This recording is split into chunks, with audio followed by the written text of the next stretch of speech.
Good afternoon to those of you on the East Coast and good evening to those of you in the Gulf. I hope everyone is in comfortable clothes and slippers and ready for a thought-provoking discussion. My name is Kirsten Fontenrose and I direct the Scowcroft Middle East Security Initiative at the Atlantic Council.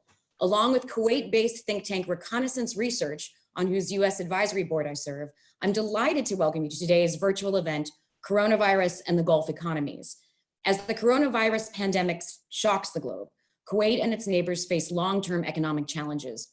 Perhaps the most prominent one is the fall in the price of oil on which Gulf budgets are based. Others include decimated private sectors, crippled investment returns, a threat to tourism, and accelerating geopolitical competition between two Gulf partners, the United States and China. All this suggests the Gulf economies will struggle long after the virus crisis abates. Joining me today are four experts who can help us better understand the economic challenges facing these countries and what might be done to overcome them. We're thrilled to have with us these four, and in the order in which they will deliver remarks, please allow me to introduce Mohsen Khan, non-resident senior fellow at the Atlantic Council and former Middle East and Central Asia director at the International Monetary Fund. Mohsen, you want to give a little wave? We also have with us Saud Assad Al-Thaqib, assistant professor of finance at Kuwait University with experience in the energy and finance sectors.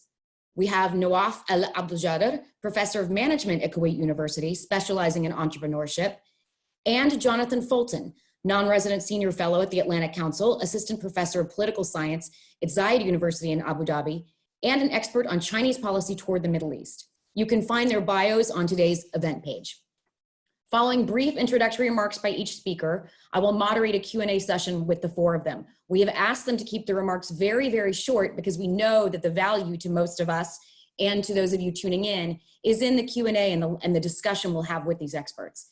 After our speakers' remarks and a few initial questions that I will pose out of the inevitable burning curiosity that will arise from their comments, we will move to audience questions. To engage in the discussion, you may submit your questions in the following ways. If you are participating via Zoom, you can submit questions in the chat box located in the control panel of your Zoom screen. If you are watching via Twitter or YouTube, you can tweet your question using the following hashtag, #ACMidEast, all one word, obviously. We may not have time for every question, but we'll do our best to accommodate as many as our speakers can answer. So let's get started. And if we may, Mohsen Khan, may we please turn to you for your opening remarks.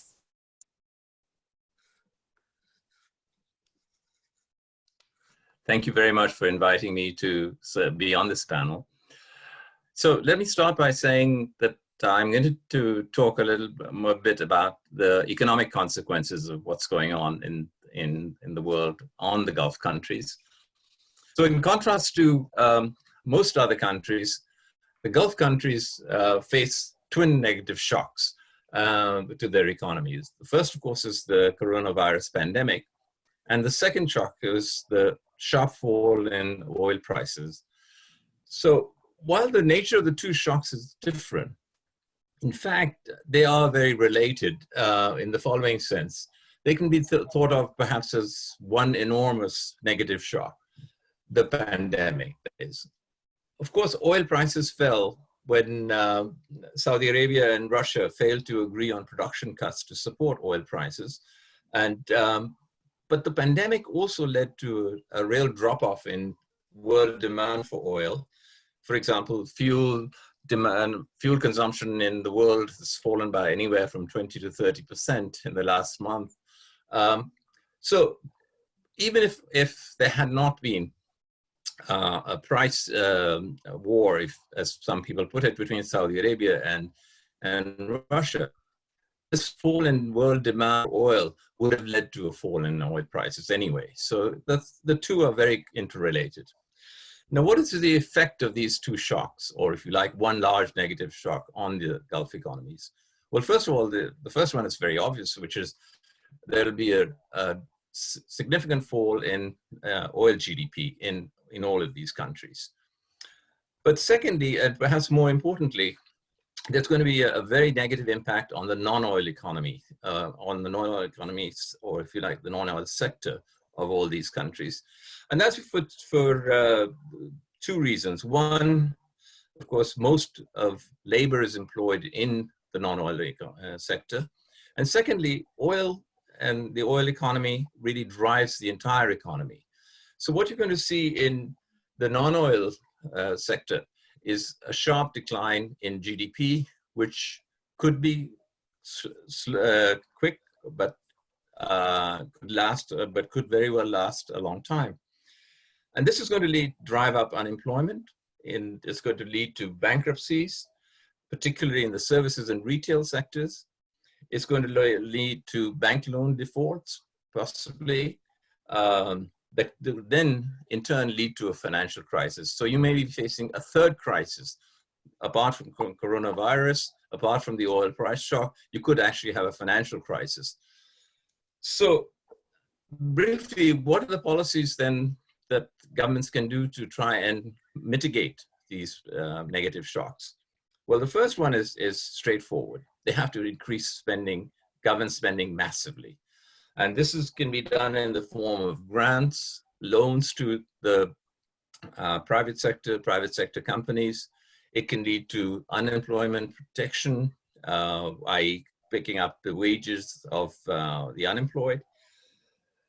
And fortunately, aside perhaps from Bahrain and Oman, the other big four countries in the Gulf have the resources to do this massive government spending.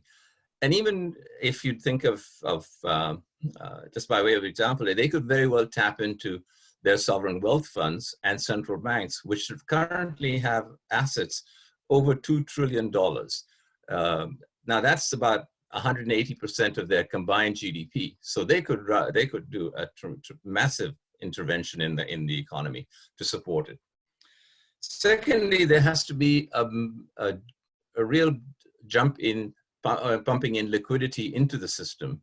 And that's mainly to support the banks, because if you don't support the banks and the banks collapse, then you'll be facing yet a third crisis, which I'd mentioned earlier, which is the financial crisis. So far, the countries have not done this. And if they've done it, it's been a piecemeal effort. But they really have to get their act together and do this, because otherwise, this recession that they're going to go through this year could very well turn out to be very long-lasting. Thank you so much, Mohsen. That was incredibly helpful.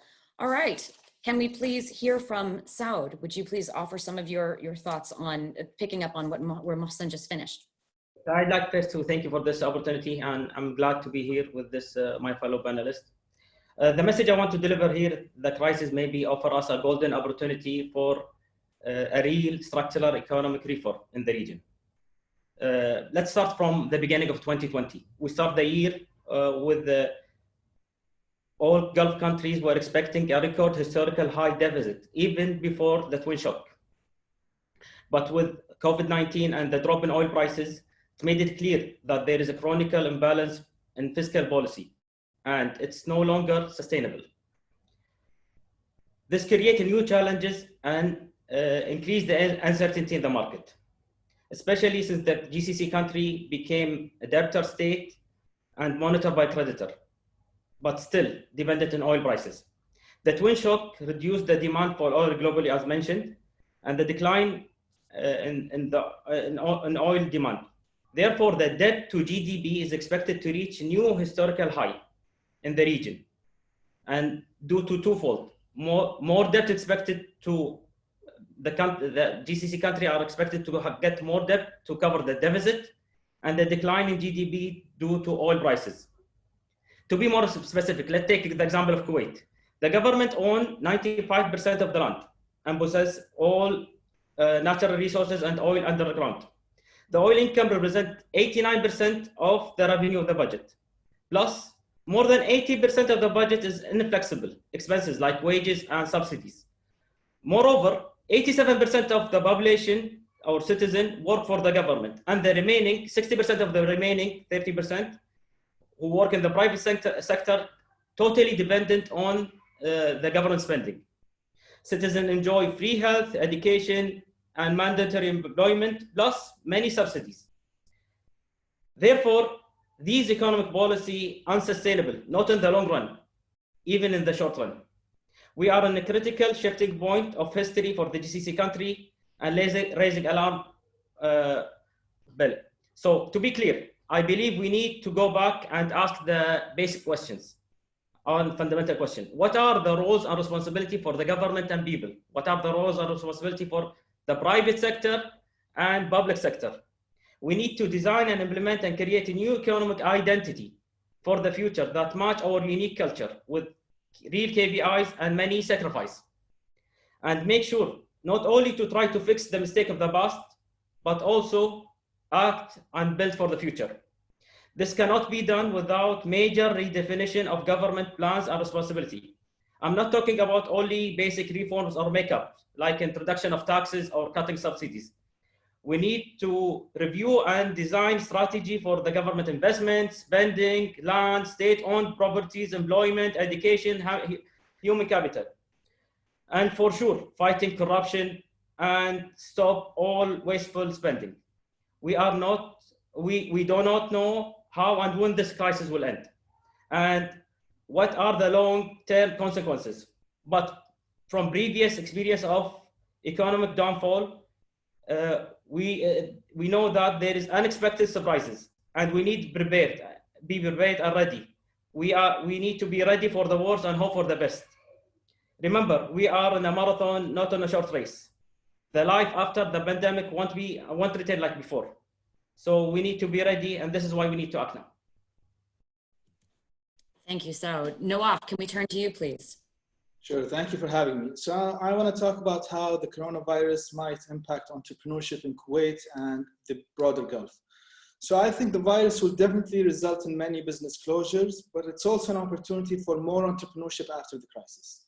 So in the last 10 years, GCC countries have made the support of the SME sector a public policy priority.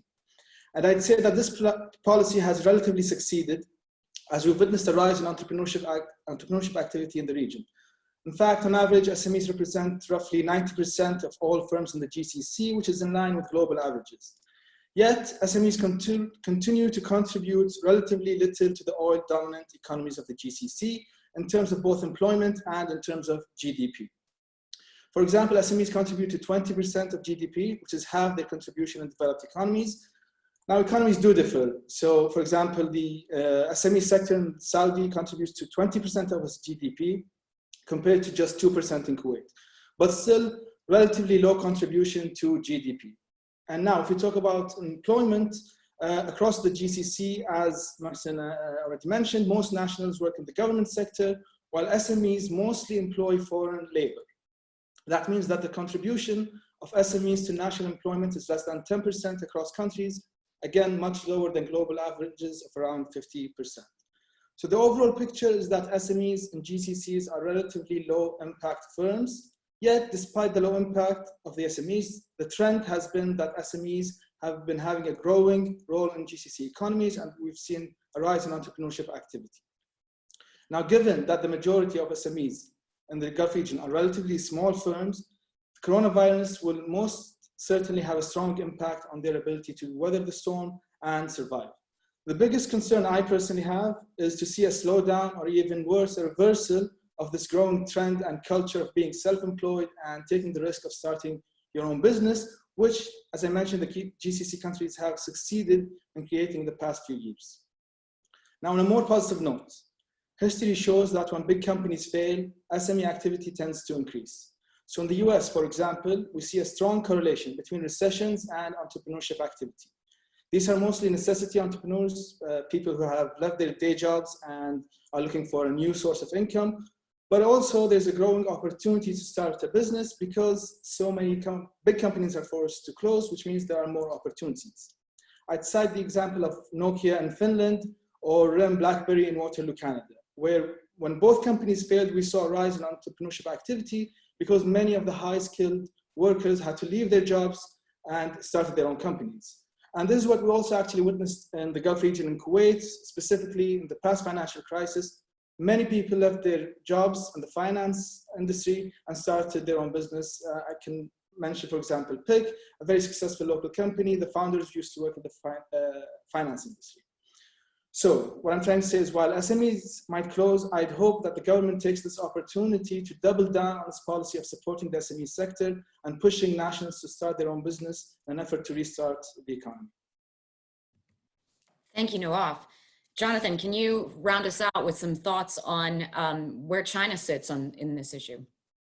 Sure. So three big parts that I'm going to look at is China's messaging in the Gulf, the assistance it's been providing, and what are the geopolitical consequences. So in terms of its messaging, it's been pretty consistent. China's message has been that it's reliable. China doesn't have alliances. It uses a non-alliance policy. It's been in place since 1982. But what it does instead is it uses strategic partnerships. And every country in the Gulf, except Bahrain, has at least one of the top two levels of partnership with China, either strategic partnership or a comprehensive strategic partnership. And these typically sound a little funny when they're used to describe the relationship, but Chinese ambassadors in the region have really been hitting on this point to say, look, you can count on us because we're partners, we're strategic partners, and comprehensive partners. And they've really stayed on message with that. Another thing China's done is its foreign ministry has been really good at recognizing states that helped China, especially in the initial stages of the crisis in Wuhan. So the foreign ministry spokesperson would get up on in front of the press and say, for example, the UAE has really established itself as a true partner to us, and just kind of giving a little boost to those countries that it sees as being particularly helpful. Another thing that they've done in terms of messaging is, I'm sure everybody's been following the Belt and Road Initiative and what this means for China's foreign policy. In recent days, Chinese officials have been talking about the Health Silk Road. So China claiming a leadership role in developing this new initiative that would lead to more cooperation on international health issues. In terms of assistance that's providing to Gulf countries, this I think is quite interesting because in early days of the crisis in Wuhan, a lot of support went from the Gulf towards China. So you'd see Qatar, for example, Qatar Air sent, I think, 6 cargo flights to China with 300 tons of aid in each flight. The UAE was offering a lot of material support and aid, and Saudi and really every country in the Gulf was kind of going the extra mile to show China that they were trying to be reliable, helpful partners. This is going in the other direction now. China has been sending a lot of medical supplies, ventilators, helping develop hospitals. They've been having regular meetings with their counterparts in the Gulf to discuss best practices and what they've learned from combating it or treating it. So yeah, we've seen it go the other way, that China's kind of returning the favor and trying to support its Gulf partners as they're going through the bad days of this. In terms of what does this mean geopolitically, well, I think what this crisis means for the long and the short term is it's just further indication China is a major actor in the region. It's showing the Gulf states what they want to see. There's a sense that whether or not it's perception or reality that the U.S. has been slowly disengaging or its commitment to the Gulf has been softening. China looks like a long-term partner with deep energy requirements that the Gulf has to service. The Belt and Road puts the Gulf right in the middle of China's strategic ambitions for the Indian Ocean region and Eurasia. So what we're seeing is, I think, just a further strengthening of what's already been taking place for quite a while.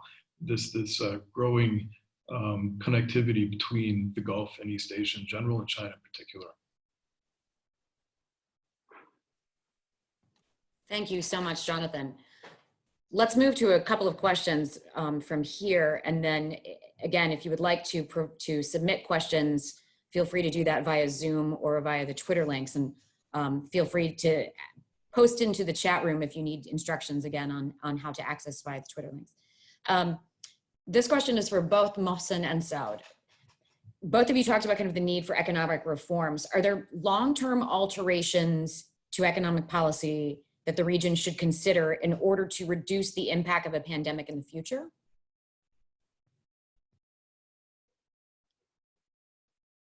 Mohsen, if we can start with you, if you have thoughts.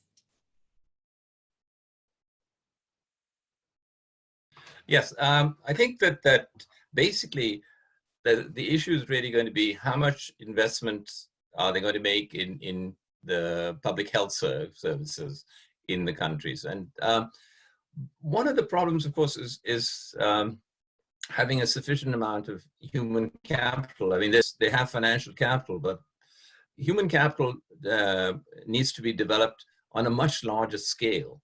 I think Nawaf alluded to that as well. It has to be developed, and the facilities that have to be created in these countries is very important.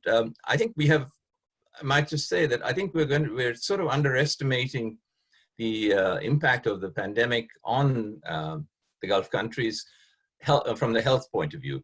And the reason we're doing that is that I think that we have not really focused, and people have not really focused on what's going on with among the expatriates, particularly the laborers who come in for construction projects and who are in the services sector.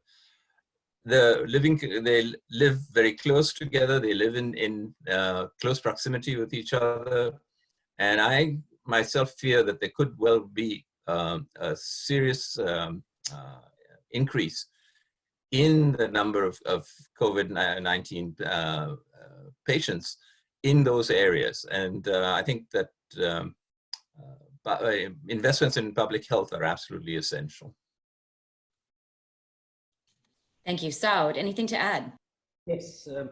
So I'll start with the trust issue. Before the twin shock, there was a lack of trust in the government because there was no transparency and high rate of corruption. And let me talk specifically about Kuwait.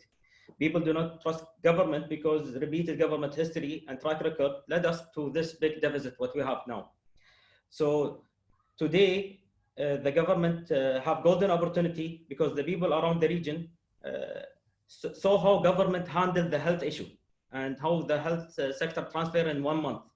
And we are really proud of what have been done in this part of handling this issue. And we hope these changes transfer to other parts of the government.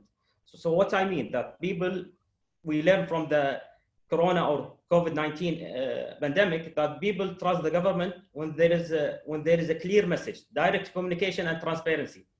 We need to build on this wave to develop more trust.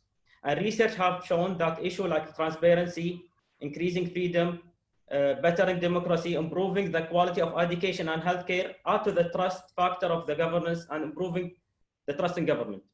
We need to open a new page. The government around the region hold all the cards and control the game and have the upper hand today. So the new page means closing all pending chapters in the past, internationally and locally.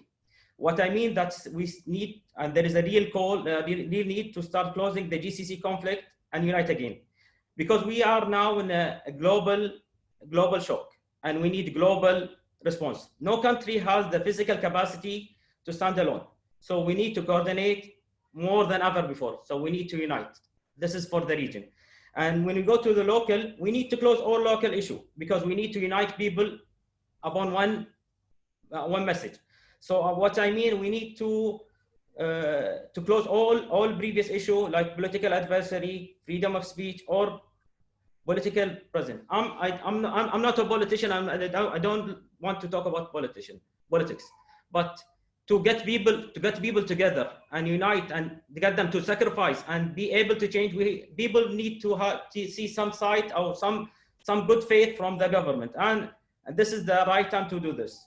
People want and willing to change and sacrifice when they feel there is a real change in the system. Let me close with this. We live in an uncertain world, and as we know, there's in a time of economic uncertainty, people and government and corporation tend to spend less and be more conservative, which will worsen the situation. So the government have to take the lead today and start to plan for the future. There is many action. We can talk about the fixing the labor market issue, diversifying the budget. We can go back and see what things we were successful in before, like the KIA was one of the oldest and the pioneer sewage fund not in the region, in the world. But today, it's lost its leadership. So the KIA can be a leader in the market, invest in people, be more transparent, it's become a real leader, not a follower, and proactive, not reactive to the market. We need to invest more in national and talented and qualifying human resources. And I know there is a debatable issue like privatization. We need to go back to this file because we have a many successful story here. With the wise and smart privatization, we can talk about Zain, KFH, Agility, which is local company in Kuwait, which became have a global or international footprint. We need data. We need data. The problem today, what we face in Kuwait and in the region, that we don't have data, and the data we have are not reliable. I know this is an issue in all emerging markets, and more to us because we don't have tax system, but we need to start, and this is the right time to start. Also, we need to care more about the education and match our education system with our plan for the future. We cannot improve our talent without improving the education. We need to redefine the subsidy system and design and implement food scarcity project. The crisis shows us that we lack a lot of area, and there is a lot of gap in food, in automation, in digital, and in many other healthcare. And we need to invest in these sector and develop human capital. Last, I want to close with I'm not a big fan of taxes now because I don't think we are ready. People need to trust the system so they can pay. The system is not ready today, and the government can start and get the buy-in by showing us the people that they are willing to change, and I'm sure people will follow the government as they did with the healthcare crisis.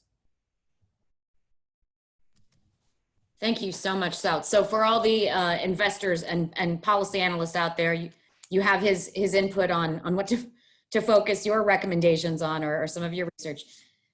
Nawaf, let me ask you if there's anything you wanted to throw into that as well. Sure. So I think a tough challenge that GCC countries face during recessions is that when revenues decrease, there's often a trade-off between using what revenues are available to maintain the current wage bill in the short term or invest in the non-oil sector to build a more resilient economy in the long term. And in the past, when oil revenues have decreased, GCC countries have reacted by reducing spending on the non-oil sector, which Mohsen alluded to, and that impacts the non-oil sector greatly. But this obviously is not sustainable because we want to build a sustainable economy. So I think one of the long-term issues that we need to really address is creating equal opportunity for wealth. And to do that, I think there are two main issues we should focus on. Number one is active public involvement in creating new markets. And number two is enhancing transparency and fighting corruptions. I think some GCC countries have moved or taken steps towards those goals. Others, such as Kuwait, have lagged. Especially, I think GCC countries have thus far failed in creating new markets. What I mean by creating new markets is active public investments by the government in certain industries. To do that, we need a clear vision.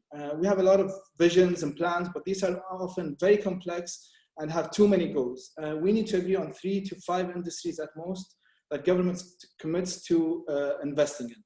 In doing so, the government creates new opportunities. Entrepreneurs see growth opportunities, business investments pours in, and you can see growth.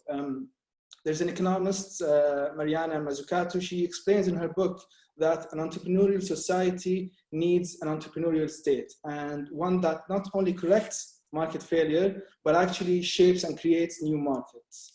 In her book, she cites several examples in the United States government's active involvement and investment in many technologies, such as the internet, and in many companies, such as Apple and Tesla. Public investment in these companies was driven by the economic vision and economic goals.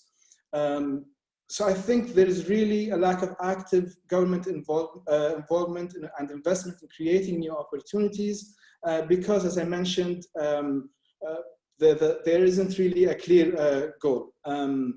So we've thus far relied on distribution of wealth generated from oil revenues through government jobs. But I think, as Saud mentioned, there's a great opportunity for real economic change and a move toward away from the welfare state. We know that people are more likely to accept changes in times of crisis. And add to that what Saud mentioned, local governments, especially in Kuwait, are enjoying very high approval rates from the public. Everyone's pleased with the government's effort. What the government has succeeded in doing is being very transparent, acting aggressively, sharing responsibility with the population, achieving a common goal, be it COVID-19. So we need to kind of transport this collective effort into a new agreed upon goal. So in short, point one is to help spur economic activity. There needs to be active public involvement and investment in creating new markets. To do that, we need a clear vision, set clear and easy to understand goals. Point two, and I'll try to wrap up, is I think this is extremely, extremely important. Again, what Saud mentioned, fighting corruption, enhancing transparency. High corruption, lack of transparency makes it extremely difficult to do business in the region. This not only deters foreign investments, but also local entrepreneurs from starting a business because laws are very hard to understand. They're subject to change overnight. No one really knows how to do business and what might change from one day to the next. So in other words, the lack of transparency and high corruption reduces this perception of equal opportunity to create wealth. And that's why any economic policy that aims to shift away from the welfare state must first fight corruption at the highest level and be transparent. It must also provide new opportunities by investing in creating new markets. And I believe it's much easier to accept receiving less money from the government, the welfare state that we're currently in, if individuals feel that there is equal opportunity to make money. So we need to reduce free distribution of wealth and increase equal opportunities for achieving wealth by creating new markets, fighting corruption, and enhancing transparency. Thanks, Nawaf. So let me follow up on that for a moment for your comment and for comments from Nawaf, from Mohsen and Saud as well, perhaps. If we're talking about this time as potentially an opportunity for the Gulf to take some economic risks with diversification, which sectors do you think are prime for such experimentation in Kuwait or across the Gulf? Where do you think they might be looking? Is that question addressed to me? It's for all of you. So I can take the first shot, if you don't mind. So I think we are very, very risk averse in terms of our investments. And you can't want a growing entrepreneurship ecosystem and be very risk averse in your investment policy. So one sector is the finance sector. You need to invest in creating different sources of capital. For example, despite several government-sponsored agencies instituted to finance SMEs, SME lending remains very low in the region. An IMF report shows that GCC SMEs' share of total loans in the region is 5%. Compared to SMEs, you mean small and medium enterprises, right? Just to clarify. Yeah. Okay. Small businesses. Their share of total loans in the region is 5%, which is much less than the global average of around 50%. So we need to increase access to finance because, again, there's a correlation between shares of loans to SMEs and SME contribution to GDP. The more you lend to SMEs, the more SMEs contribute to GDP. The issue is not the availability of capital. We have a lot of money available. The issue is access to capital. And one of the key reasons for lack of access to capital is the lack of diversified lending tools available. This lack of diversification stems from our risk-averse mindset in terms of the financial tools available. So we need to encourage more risk-taking in our investments from a public policy perspective. If you allow me, I'll give you an example. So prior to 1980, large firms created the majority of new jobs in the American economy. In the following decade, this trend shifted or reversed, with over 1.3 million new jobs being created by small businesses. And one of the major drivers of the shift was increase in money flowing into the venture capital sector after changes in a 1979 law that allowed pension fund managers to invest 10% of their capital in VC funds. So prior to 1979, pension funds were severely limited to make high-risk investments, including investing in VCs. The change in law allowed more risk-taking and increased annual contributions into the VC sector from 100 to 200 million during the 1970s to an excess of 4 billion in 1980s, and you saw a boom of new and large companies. So our entire financial system, I think, let alone our pension fund, is very risk averse. We rely on traditional lending tools primarily from a few local banks. What's more, banks don't invest in new companies. They only invest in existing companies which have at least 3 years of operation. And this is a very, very, very critical issue. The fact that we lack funding tools for new companies. This is an important issue because the primary source of new jobs are new companies. In the US, without new startups being created every year, net job creation for the American economy would be negative in all but a handful of years. What that means is that new firms, not small firms, but new firms are the primary source of job creation. So that means that access to capital in the region is limited. We need government support to creation of different finance sources, from microloans to VCs, to encourage the creation of new ventures and high-risk ventures. One issue I've personally championed is the creation of government-backed VC funds, government-backed venture capital funds. The United States has a Small Business Administration has a program called the Small Business Investment Company, the SBIC. It basically matches any VC investment in a new company on a dollar-to-dollar basis. So if a VC invests in a new company, the government will match that on a dollar-to-dollar basis. And this program helped invest in many high-profile companies from Apple, FedEx, Chipotle, you name it. So this model has been transported to other countries such as Singapore. For every VC that invests in a new company, the government backs it or matches it on a dollar-to-dollar basis. This works because it decreases government exposure to risky businesses and also encourages greater investments by VC into high-risk companies. So rather than direct investment from the government and high-risk firm, the government has the VCs invest, they match it, and thereby encourage the creation of more VC funds, encourage more investment in risky firms, encourage more creation of high-risk, high-growth firms. Great, thank you so much, Nawaf. Mohsen, was there anything to add to that? Yeah, I would sort of, I agree with Nawaf and others who are pushing this ideas of new firms and sort of, in a sense, viewing this these shocks as leading to creative destruction, where old firms are replaced by new firms or new firms are created. I think one of the problems that we encounter is this call for diversification in the GCC countries. And every time oil prices decline, there's this push towards diversification. The question that I have always asked myself and others in the Gulf as well is, what particular companies or what particular economic activities do you have a comparative advantage in? You have zero tariffs, and you can import virtually anything into these countries. So where does the comparative advantage lie? What natural resource other than oil do you have that gives you a comparative advantage? So the question I have is we can talk about upstream, downstream activities taking place around oil, but what about the other activities? Now, it's compounded by the fact that you can say, okay, we can compete with the foreigners in our domestic market. But aside from Saudi Arabia, the domestic markets are very small, and there are very limited economies of scale in these countries.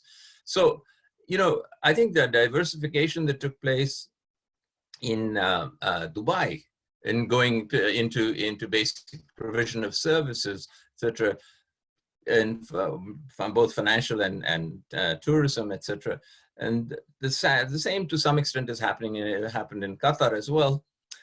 The problem I think that people have to address, and I think in the Saudi Vision 2030, they tried to address this idea of where does our comparative advantage lie, and therefore where should we diversify into? What companies, what products that will be of a scale that will be able to absorb the growing populations in these countries. So I'm still at a loss at what this diversification is going to be, where it would come from, And indeed, if it happens at all, every effort that will be made to diversify the economy, if oil prices should turn around in the next 5 years, 10 years, whenever, the whole system will then revert back, unfortunately, to an oil-based, if you like, a resource-based economy. It's a fantastic point. Thank you. Jonathan, I'm gonna ask you a quick question that may seem a little bit unrelated, but I'd love your thoughts on it. Reflecting on what you said about the discussions ongoing between China and some Gulf counterparts within the health sector, what will the impact be if some of the U.S.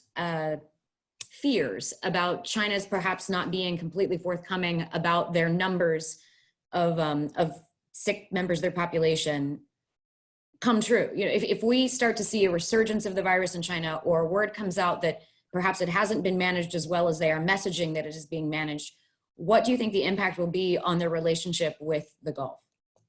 Oh, that's a great question. And this is, you know, at this stage, I'm really hesitant to really speculate a whole lot, because we just don't know. There's so much we don't know. And I'm always, whether it's economic data or you know, demographic data or anything that comes out of China, you have to take it with several grains of salt, because we just can't. You know, it's a closed society. The party controls a lot of information very tightly. So, you know, it leads us to question the validity of some of it. So for the Gulf states, if they are relying on Chinese expertise to treat this, and then turns out that the expertise isn't as expert as we hoped it was, then that obviously would probably strain the relationship quite a bit. But yeah, I mean, that's just speculation at this point. We don't know. And I think what China has going for it is that it is kind of stepping up in a way that there has been a leadership void during this crisis, and not a lot of countries that have a global ability to project influence or power have really been stepping up in a very proactive way. So, you know, at this point, I saw a quote from somebody in Nigeria, somebody saying, you know, can you trust China to not politicize aid? And this official said, I don't care if the aid is politicized. I don't care what the intention is. I just need aid right now. So if you're giving it to me, I don't care what your goal is. If you're trying to, you know, disrupt our political systems with it, fine, just give us the ventilators now and we'll deal with the other stuff later. So I think that's what we're looking at, really. Thank you. Thank you for that input. We're going to transition now to some of the questions that are coming in from the audience. We have quite a few, so we'll try to keep the answers short and get around to as many as we can. The first question, how will economic vision programs be affected by this? And are there implications for renewable energy investments? Those are one or the same question, depending on how you'd like to address it. But for our panelists, can we perhaps start with Mohsen, and then others pipe in as you'd like? Well, I think that it's too soon to tell as to what impact this is going to have on the Saudi Arabia's Vision 2030. My colleagues on the panel can speak to Kuwait's 2035 plan. The impact on the vision is going to be, I mean, many of the reforms that we've talked about here today, just now, are in fact included in Vision 2030. How will they be impacted? I think that's a question that really the Saudis have to ask themselves. Is at the moment of a crisis, in some sense, and this leads to what Saud was saying earlier, that moments of crisis are in fact good indicators of turning points, particularly for reforms. You know, if you can to use the crisis to undertake major structural reforms in the economy, which Vision 2030 does, yes, then it's going to be a great opportunity for them to push through 2030. The risk, of course, is that they become risk averse, that you know, you're facing these crises, and is this the right time to be thinking in many, you know, 10 years down the road, because when you really have to handle the next 12 to 18 months or 2 years. And I think my own view is that it's very possible that Vision 2030 gets pushed forward so that it, you first handle the crisis you're facing, and then you go back to your original plans and your, including your investments in renewables, which I think is going to be a major issue for the Saudis to be looking at in the next year or two. I would expect them, nobody will come out and say, look, we've abandoned Vision 2030 or we've delayed Vision 2030, but it's my hunch that they will. They'll tackle the immediate problem first and then move on to go back to their original 2030 plan. Thank you. Others, Nawaf or Saud, would you like to, please? Any stimulus package must be directly toward value-added sector that contribute to improving the economy. So today, all countries, including Saudi Arabia, have to stop and review the plan and make sure that what they are doing will have a value added for the economy. Because today, in 1 month, the world changed and nobody knows the end. When they were planning, they were taking a lot of risk for diversification, and it was a good idea at that time. But today, with a big deficit, drop in oil prices, and the uncertainty in the market, everything have to be reviewed, and all effort and any dollar have to be spent wisely, because all the country have to go today or next year to the market to borrow a lot of money. So they have to make sure that anything they will continue will create jobs and will be value added for the economy. I'm going to combine two questions here as a follow-up to that. Noah, feel free to jump on this. The question is, will the GCC increase public spending in renewables or stick with traditional oil and gas business? Another question asked about whether we're likely to see increased investment in the agricultural sector. Any sense on that based on what we've seen in their vision plans and any reassessment of the vision plans that might happen now? I can touch upon the plans. I'll leave the question of the indices for someone else, but I just want to say that I think if you ask most Kuwaitis, what's Kuwait's 2035 plan? I don't think anyone really knows. So let's just be clear. As I mentioned, it's a very, very complex plan. No one really knows what we're doing. I ask this in different seminars I go to, and I've never seen someone answer the question in 1, 2, 3 sentences, or even answer the question. And that's the real problem, because the majority of plans have been just that, plans without action. So if you're asking how will the virus or the crisis we're facing impact the plan, I don't really know if we really had a clear plan. I think a unique challenge is how governments deal with their high wage bill and move away from its welfare state model. I think it's been said over and over again, but this is a pressing challenge facing GCC economies, the need for diversification. What's different is that this urgency seems more urgent and more real today. And in a sense, the government has been, across the GCC, I think the government has been the biggest competitor for any diversification attempts in the past. What I mean by that is that government jobs are much more attractive than most other jobs available in the country. For example, government jobs in Saudi provide salaries that are around 60% higher than those provided in the private sector. And this is a trend you see across the GCC. And this is why you see most nationals being employed by the government sector, and this is why you see a high wage bill, and this is why you see inefficient use of government resources, as governments are employing nationals that don't really contribute to the national economy. In Kuwait, the government sector employs 3 times its capacity. So we have basically 2/3 of the population are not really contributing to the economy. So the real question is, in the short term, how can governments really pay the salaries because of the oil crisis? But revenue is only part of the problem. The biggest problem is inefficient investments of government funds. As I mentioned, governments have failed in creating new markets and investing because of a lack of clear vision.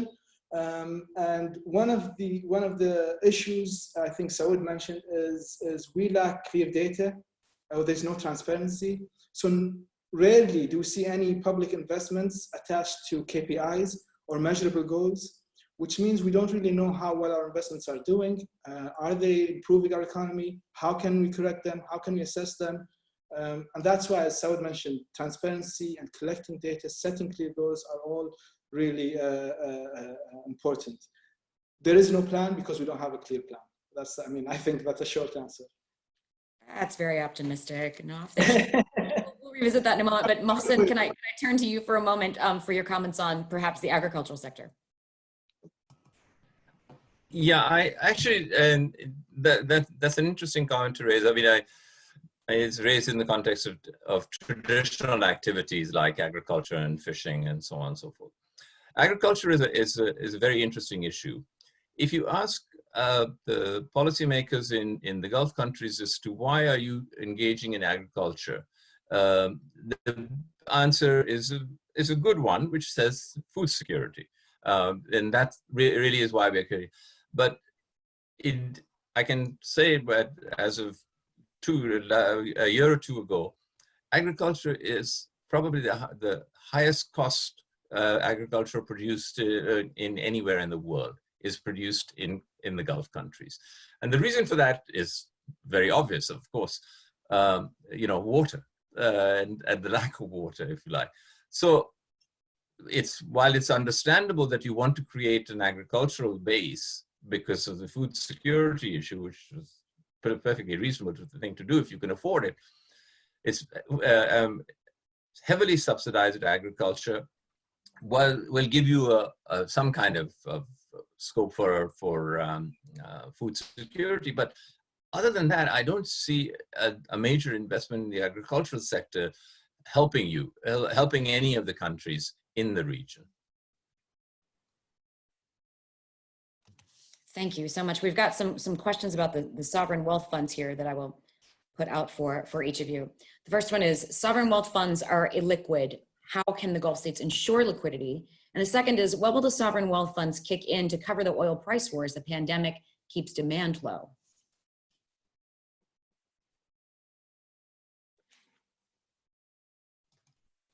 Well, let me tackle the first question first. Yes, it's true that sovereign wealth funds have invested in a lot of things abroad, and many of these are illiquid. I can give two examples are, of course, Qatar's holding sovereign wealth fund owning Harrods department store in London. It's an illiquid asset, no question about it. Or owning the football club Paris Saint-Germain is also an illiquid asset. You can't sell it overnight. I mean, there's no question about that. But they also have substantial financial investments through a variety of investment funds around. Though the question is, to the person who asked the question, they can divest those, but then add to that the reserves, liquid reserves that are held by central banks in the region, which come close to $1 trillion. I mean, that's a lot of money that the central banks have in very liquid financial assets because they have to, by law, hold assets that are highly liquid. So when I said gave the figure of $2.2 trillion, a good chunk of that is liquid and they can sell it very quickly, because if you're holding treasury bills and stocks and bonds, etc., you can sell them. And furthermore, they also have some domestic investments that they hold, some of which are liquid, some of which are not liquid. So I think I was not suggesting that they could use the entire or be able to use their entire 2.2 trillion. Well, suppose they can only use a quarter of that, which is $500 billion, which in a sense is half of their combined GDP. And so that's a lot of resources available to you in that. Okay. Thanks, Mohsen. Any other comments, or do we think Mohsen covered that? Great. I'm getting a lot of questions about subsidies that I think is possibly reflective of an audience that's a bit nervous about what might not be coming down the pipe. And they're kind of two tones. So I'm going to throw out two questions about subsidies for you to think about. One is, which are most likely to be cut by the governments currently looking at ways to redirect spending? And then which would you say might be the smartest for governments to consider cutting if the two are not the same? Nawaf, can we start with you? Sure. I mean, I think there's a lot of opportunities to cut subsidies. I mean, gas is an easy one, electricity, even our food is, some of our food is subsidized. So, I mean, the issue is, to be honest, is there's a kind of rhetoric that the last thing that anyone will accept is, they say, if you touch someone's wallet, like the average person's wallet. So I think that's really a very, very difficult decision to make, to actually remove subsidies, especially given that there's a feeling that the government hasn't been really effective and efficient in their use of investments, and that there is high corruption. So for any average citizen to really accept that they will pay the price for inefficiency from the government, I think is a really, really tough sell. And so I don't really think we will see a lot of subsidies being removed. Maybe, I might be wrong, I have no idea, but I think it's a very tough sell right now, because we see, a lot of people see that, well, there's so many other things you could do before you punish us for your inefficiency. I think that's kind of what Saud mentioned, the lack of trust. So that's my 2 cents on it. I'm going to throw something onto this question also before Saud or Mohsen take it. And Nawaf, you're welcome to re-engage, or Jonathan, if you have thoughts. Are we likely to see a reduction in defense budgets in these countries if subsidies might not be, in at least one of your opinions, the place that cuts will be made? Saud, please. Let's put something in mind. We have election year in Kuwait, and you know how the voter will do with any of these actions. What I'm saying, or my message from the beginning, throwing one piece at a time of change. This is what we have been doing for the past 10, 15 years.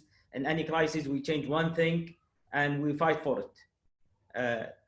This time, we need to come with a real plan with a goal. So we know we are doing this to reach the other end of the sea. Looking at one part separately, we can debate this is better or the other better, helping the private sector, cutting the defense, but this won't solve the problem. This will give us some time, a year, 2, 3, and we'll go back to the same problem, deficit, borrowing, and there is no money to do. Should we go to sell something? And I will comment on Mohsen's point about the wealth fund. We have to know why we have this wealth fund. Do we need it for the future? Do we need it for the credit rating? Do we need it to use it anytime? There should be economic policy, when to use it, how to use it, and why to use it.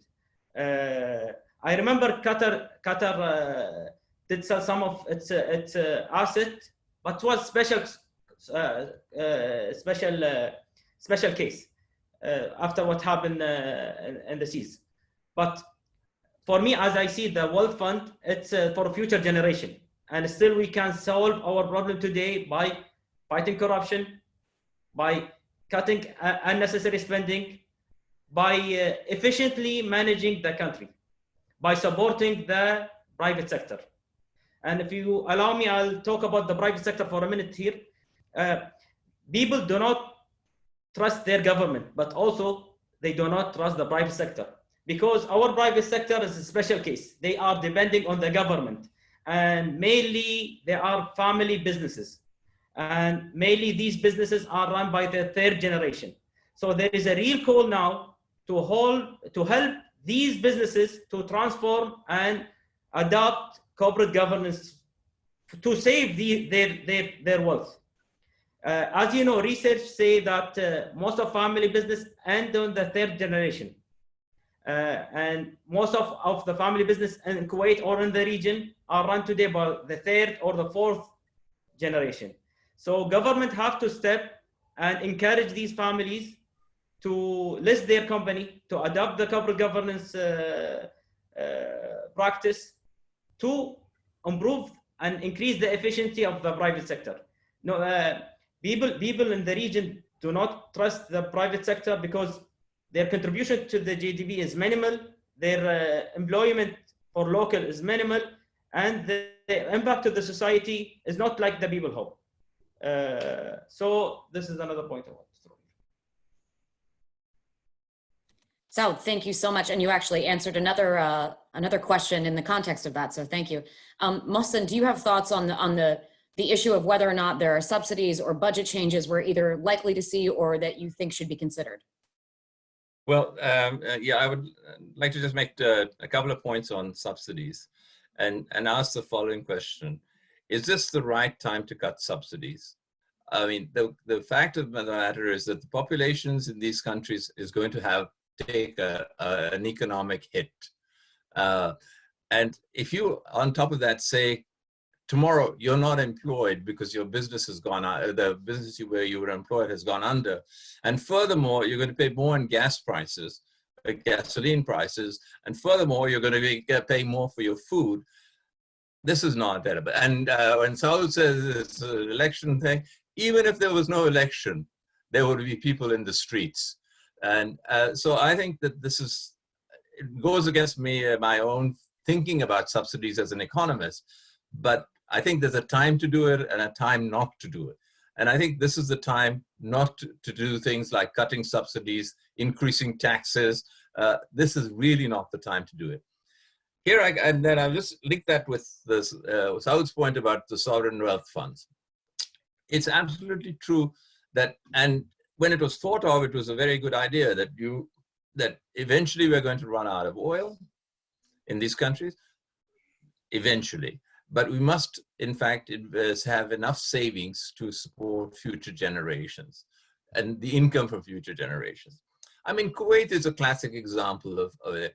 90% of Kuwaiti imports are actually covered by the interest earnings of their sovereign wealth, of the KIA, the Kuwait Investment Authority. But the fact is, so it's true. So you want to preserve that, of course. But again, convincing the public at this time to say, look, we're not going to be able to support you by spending because we are saving for future generations.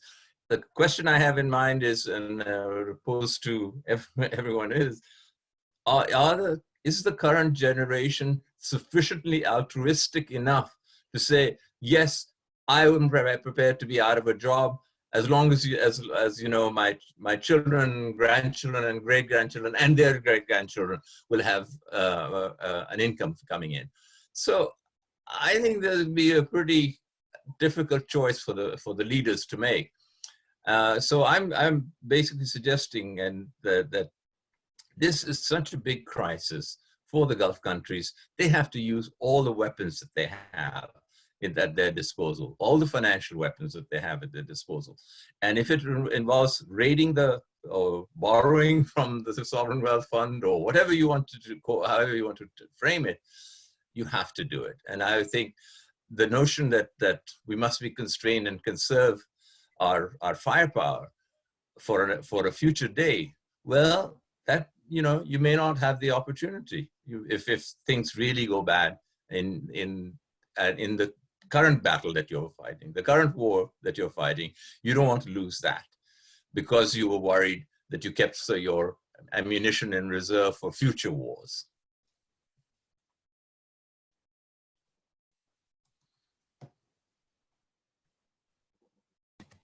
Are we back? I keep being kicked out. I apologize. Clearly, I'm the least valuable person that's on the screen. And so if I'm gone, it's okay, as long as you all are still here. And thank you for whatever I missed. I'm sure it was absolutely enlightening. I'm gonna switch topics since I unfortunately missed the last brilliant comments from you all. And Jonathan, if I can ask you a question that came in from our participants is, do you see a role for China in the economic recovery of the Gulf post-COVID? Yeah, well, that's interesting because again, it kind of depends on the shape of what the recovery would look like. I mean, if we assume that things will continue as they have prior to this, well, China is the most important extra-regional economic actor in the Gulf. I mean, it's the biggest source of extra-regional FDI into the Gulf. It has been, I think, since 2016. It's the biggest trading partner. It's got a huge expatriate population. It's got tons of businesses. It's got tons of investments. So it makes sense that if you know the future is anything like the past, that China will be a part of this recovery. Especially just the sheer number of projects that have been proposed or have been started over the past couple of years that are associated with the Belt and Road and the visions, because the two sides have linked those two quite effectively. There's a lot of complementarity between the Belt and Road and these vision plans. So they've used those to build a lot of synergy over the past few years. So I'd expect that, yeah, in assuming that things go back to normal, that China's going to remain a very important economic actor here. Great, thank you. I'm gonna go a bit more macro, and because of thinking of whether or not China would be involved in the economic recovery. Do you all think that a financial crisis is inevitable? I mean, you know, we've had things like corruption today. We've had things like a low risk investment environment that Nawaf mentioned prior to this virus. And those would often indicate a place where growth might be difficult. But if we've seen growth in that context, clearly it's possible. But now that we're adding COVID to it, are you seeing a financial crisis as inevitable, or do you think there are ways for Gulf economies to manage this in such a way that can be skirted?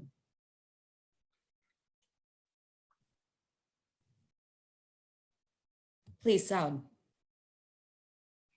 Okay, let's agree that no country in the world was ready or expecting this crisis, and nobody was expecting it will last this long.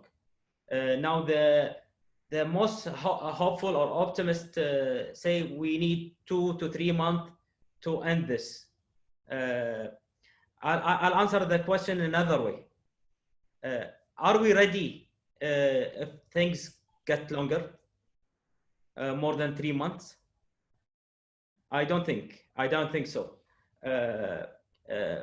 Everybody, all countries in the world are buying sometimes and sending some signal to the market to buy 1 to 3 to 4 months. But if the things or the crisis extend more than that, I think we will live in another, we'll be in a depression for sure, to make it short. And no country in the world is ready for that, because most of the countries in the world, they show their card and they use their monetary policy, fiscal policy, stimulus, and there is no more card for the game if things go more than 4 months with lockdown and quarantines.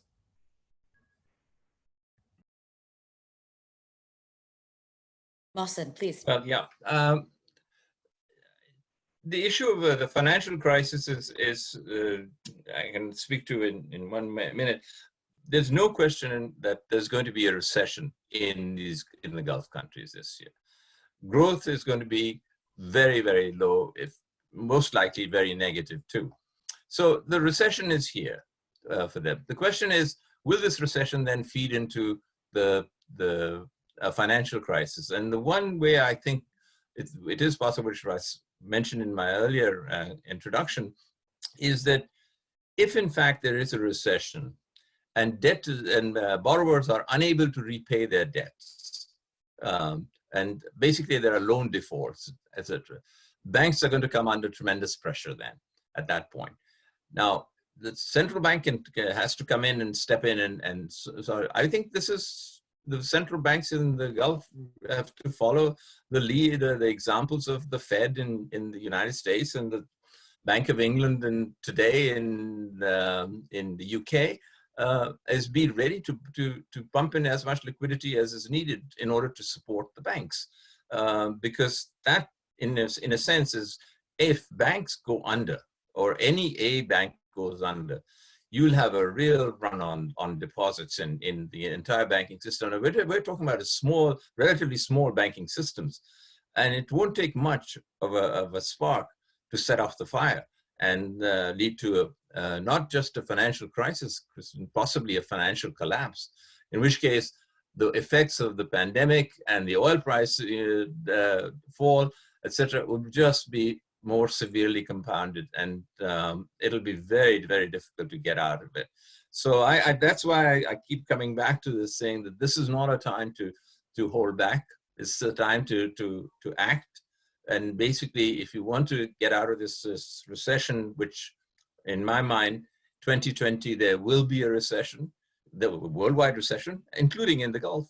And the question is, will you start to pull out of it in 2021 or 2022 or whenever it is? It's going to depend on what governments do in between now and then. Thank you. Nawaf, anything to add?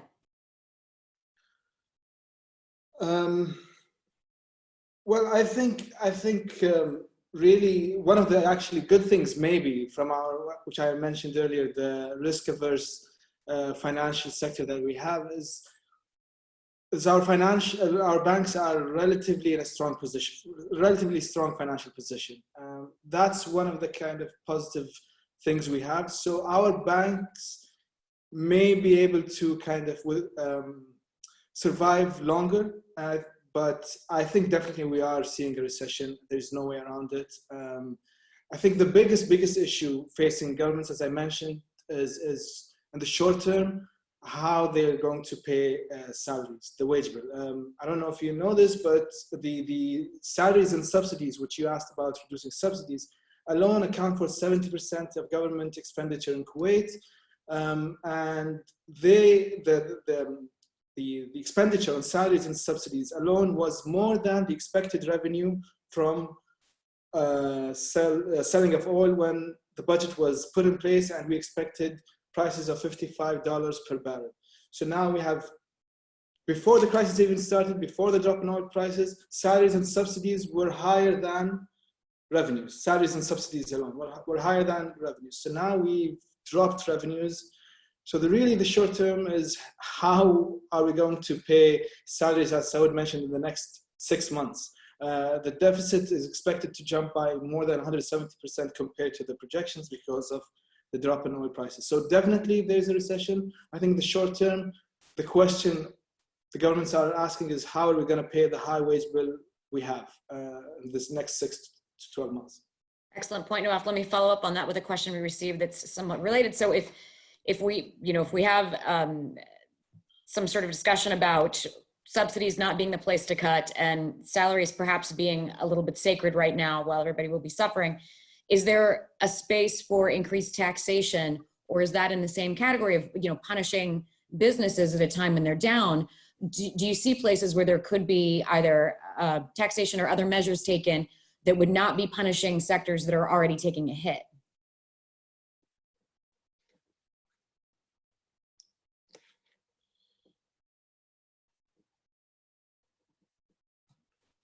Well, Christian, I sort of think of subsidies as the other side of taxes. I mean, a decrease in subsidies is in fact like an increase in taxes, and basically you're taking away from the private sector something. And I think it's going to be very hard to. Well, remember, the Gulf countries are not have historically never been interested in taxes, and there's a good reason for that. The populations in these countries believe that the wealth that they have, that is oil under the ground, is their patrimony, and that in a sense the government is already taking away part of their wealth by using these by pumping oil. It owns all the oil, it sells it, and it decides how it's going to spend it. So think of how long, like Kuwaiti friends will and of course Jonathan will remember, how long did it take to get a VAT, a value added tax, in these countries? It was only because the UAE and particularly Dubai that pushed this thing through the GCC. I don't think that there's going to be any chance of raising taxes at a time like this. I think the way to do it would be self-destructive to do it at this point. Thank you very much. Nawaf, did you have something? Was that your hand Yeah. up? Please go ahead. So yeah, I think what Mohsen said is definitely on point. And really, when the economy is more than 90%, 95% of the economy is driven by oil. So you own, as Saud mentioned, you own all the resources, you own all the money. So it's very difficult to kind of impose taxes, because really they get money by selling oil and then distributing the revenues from oil through high-paying government jobs. So it doesn't make sense. You can just say, well, we're not going to raise salaries in the next 2-3 years. That might be a way. But really, we don't really have a vibrant economy outside of the oil sector. But I want to say this, actually. I think one of the problems we have is because we don't have taxes, we really don't have enough data. There's, as Saud mentioned, really little, if any, reliable information to help policymakers make decisions. For example, we all agree that saving all SMEs or saving all companies isn't an efficient use of resources and won't help the economy in the long term. But the challenge is identifying which companies are worth saving, how much resources they need, and why they need it. And many companies, as I said, because there aren't any taxes, are run informally, which means there is a lack of accurate and reliable information on their expenditure, profits, number of employees, critical pieces of information that help identify the size of the support needed and which companies or sectors need support. So this, as I mentioned, is a great opportunity to formalize our economy, collect data about companies. It's an opportunity to create reliable databases that help investors, policymakers, academics to make more accurate decisions in the future.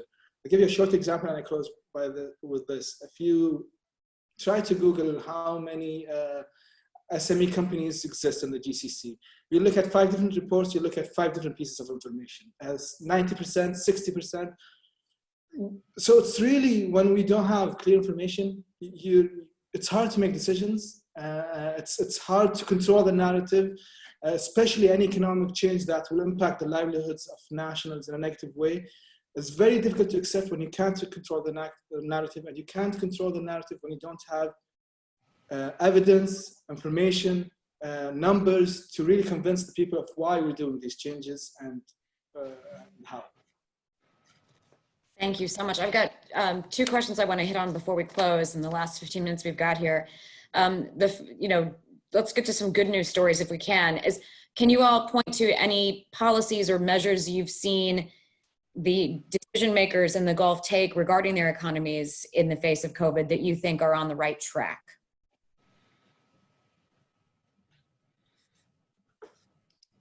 Saud, let's please start with you. Thank you. What's happened in Kuwait is, I think it's unprecedented in the world. The monetary policy action from the central bank and the bank in Kuwait, it was a real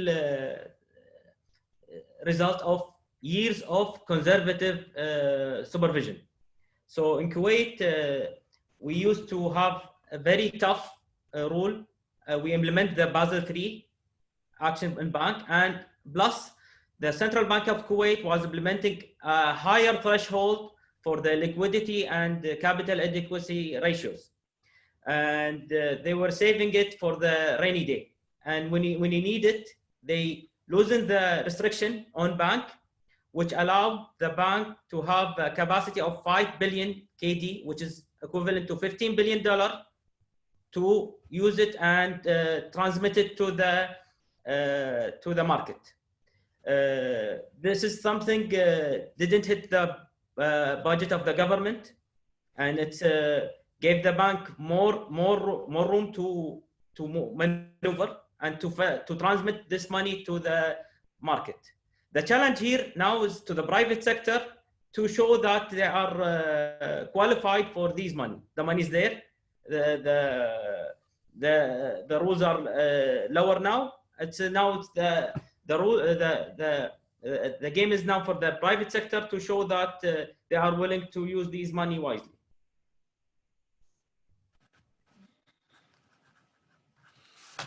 Thank you. Please. I think that if you're looking for examples, I think one of the examples is the UAE. The UAE has decided to move quite rapidly and recognize the problem and decided to move quite quickly. I personally believe that they haven't done enough yet, and they will have to do much more. But the banks have been, the central bank has been providing liquidity to the banking system, in order to forestall any kind of a potential financial crisis or a run on the currency. And so the other thing that they've done is they have focused a lot on employment support, and have indicated very much that they will support the companies that keep their labor working. It's very similar to what's happening in the US and in Europe and in the UK, whereby the government takes on the responsibility of paying part of at least a significant part of the wages of workers that might be laid off, as long as they're not taken off the employment rules. And that's, Kristen, is a very important step, because one of the problems that I personally believe, which is not related to the crisis, etc., is regarding expatriate labor.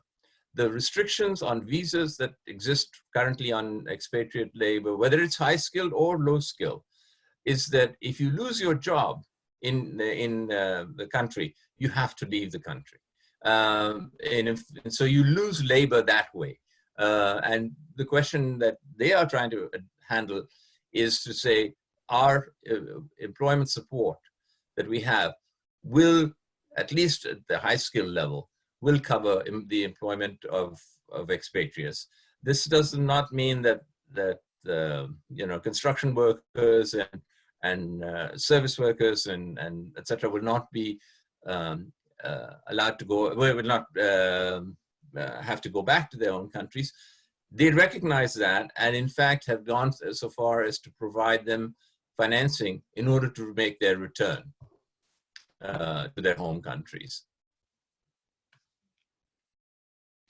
Thank you so much. It's really helpful to take a look at some of the things that they might be doing really well that both other Gulf countries and the rest of the world could look at as potential models for our own action, since they, the Gulf being hit fairly early by COVID is about a month ahead of the rest of us, and certainly has some lessons learned for all of us, whether economic or other.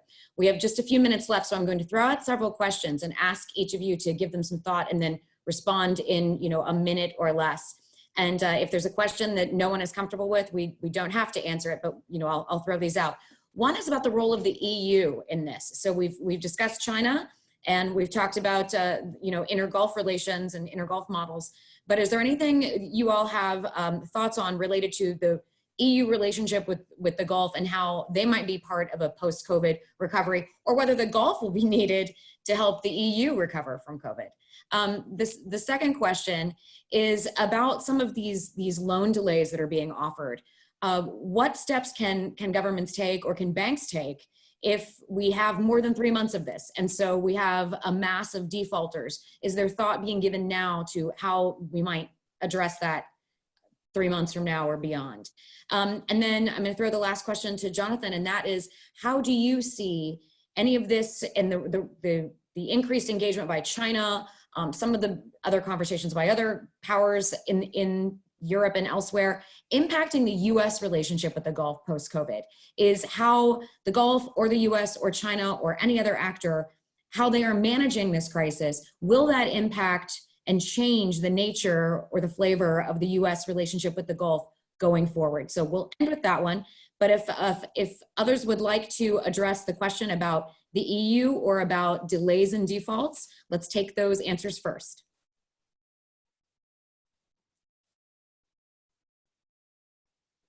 Yes, Mohsen, thank you. I think that whether there's a role for the EU remains to be seen, because right now the EU is totally preoccupied with its own problems, and it's very it's not going to be thinking of what's going on in the Gulf. I mean, they're much more concerned about, if you think about today's sort of news about Italy saying that, coronavirus is going to break up the EU because they will not issue coronavirus bonds in order to support Italy and Spain, with the Netherlands being the ones that are holding it up. They are a long way away from looking at other parts of the world, aside from the US, of course, but looking at other parts of the world like the Gulf. The Gulf is not that going to be not a priority for them. I'm sorry, your other question was on on what governments might be planning to do, or should they be thinking about doing in the eventuality that the delays in loans that are being offered right now, 3 months delayed payment, aren't able to be paid back if these delays result in defaults on a massive scale? Yeah, well, I think that this is something that the UAE has done, and in fact, it's now looking at also covering mortgages. Basically saying, you don't have to delay paying mortgages. Now, you might think that mortgages aren't that big a deal in most of the Gulf, and they're not. But in the UAE, they are, where there's been a tremendous real estate boom, and the banks have lent heavily against real estate. The answer to what would, in my mind, would be that what the UAE will have to do is do exactly what other countries are going to be forced to do as well. Is, faced with a set of defaults, and we have some lessons from the financial crisis of 2008. There will be defaults. There will be, this is what I mentioned, there'll be bankruptcies, there'll be loan defaults, and the central bank will have to come in or the government in some form will have to probably create another financial entity or an agency that takes over these troubled assets. Very interesting point. Nawaf or Saud, would you like to chime in on these questions? Please, Saud. For the, like Mohsen said, some action in some countries still slow, but they are saving some cards for the future, because we need some fiscal space for things when get back to normal, so the government can stimulate the economy, and they don't want to open all their cards today. And they are hoping they don't need to do anything further in 3 months. This is why everybody is more conservative today. They want to help, they sending messages, they are, but in the same side, they are saving some cards. So I think it's still wise, and there is room for all the countries except Bahrain and Oman to do something further in the future. Thank you. And Nawaf, and if any of you have advice for Bahrain or Oman, so we don't want to exclude them from all the good ideas. If there's anything you want to throw out as we finish, please do.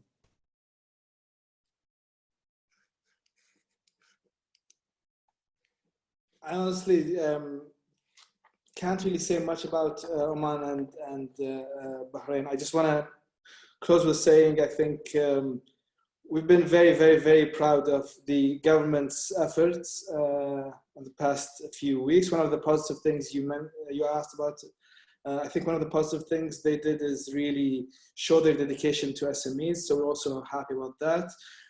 We're just hopeful that they transfer this positive feeling in these difficult times into positive economic change. I think that's it for me.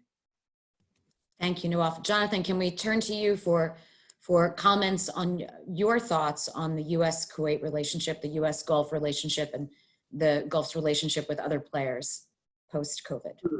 So in terms of the U.S., I mean, the pandemic is going to affect things for sure, but I mean, it's been on a certain trajectory for quite a while already, and this just seems to be speeding things up. you know, in the Gulf, one of the things that we think about a lot is the fear of abandonment. You know, there's this sense that the U.S. Has talked about the Gulf in a different way for quite a while now. It's not particularly linked to any administration. This seems a structural rethink of the relationship. There was a really interesting article that Martin Indyk published in the Wall Street Journal a few weeks ago, or I guess months ago. Everything seems longer or shorter. But in it, he had called for you know, the Washington foreign policy establishment to rethink the U.S. commitment to the Middle East. And I think that drew a lot of attention here because Martin Indyk, of course, has always been very vocal in calling for an enhanced role for the U.S. in the Middle East. And this article, I believe, was titled, "The Middle East Isn't Worth It Anymore." And I shared that with my students, and they were really quite shocked, you know, to realize that people in that level of government or former level of government could be looking at things this way. And some of the points he brought up, I thought were fair, that the U.S. had certain interests previously, protecting Israel or getting Gulf energy out to market that aren't necessarily the same level of urgency for American interests anymore. Israel doesn't really face any immediate threats from its neighbors in the way it used to, and America's kind of solved its energy problem through the shale revolution. So I think we can all see it's not really an Obama issue. It's not really a Trump issue. It's a structural issue. The U.S. doesn't need to play the same kind of role. And I think in the Gulf, people have been watching this taking place for quite a while and wondering, how do we make provisions for this? Certainly in the past few months, that's sped up. I mean, a big part of all of these bases and troops and military hardware is the deterrence it's meant to provide. And when Iran has been able to go, attack tankers or attack oil facilities, and there be no consequence, and it's only when the U.S. embassy in Baghdad is coming under attack that the U.S. does something. I think it makes people wonder about the value of this deterrence relationship. So all those things together, combined with and this is where I have to be polite as a Canadian, but the America First electioneering that we've seen for the past few years, when this actually starts to affect policy, when ventilators aren't getting to countries, or when masks aren't making it through borders, I think a lot of countries start to think, wow, this is kind of return to mercantilist times, and we have to really rethink how we're going to handle this. So I think the relationships do seem particularly fraught right now, and I think it's going to take a lot of massaging to get it back to what to a good workable relationship. Thank you. That's very sobering.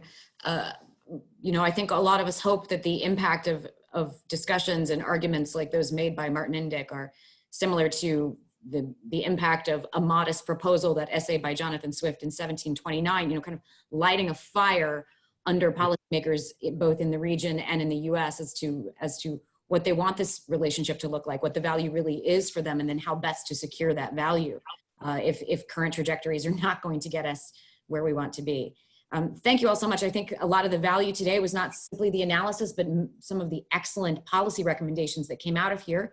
So I hope folks are listening, and I hope you all follow up on your comments today by writing about these things and sharing some more of your insights with all of us. Out of respect for the time of all of you across this online community, we will end here, and a recording of this discussion will be available shortly on the Atlanta Council website. You may also see in the chat there's been some information offered about how else to access it. Many, many thanks to our expert speakers and to all the experts listening and participating today. Please stay safe and stay sane, and we will see you online again here soon. Thanks very much to both the Atlanta Council and Reconnaissance Research. Thank you so much.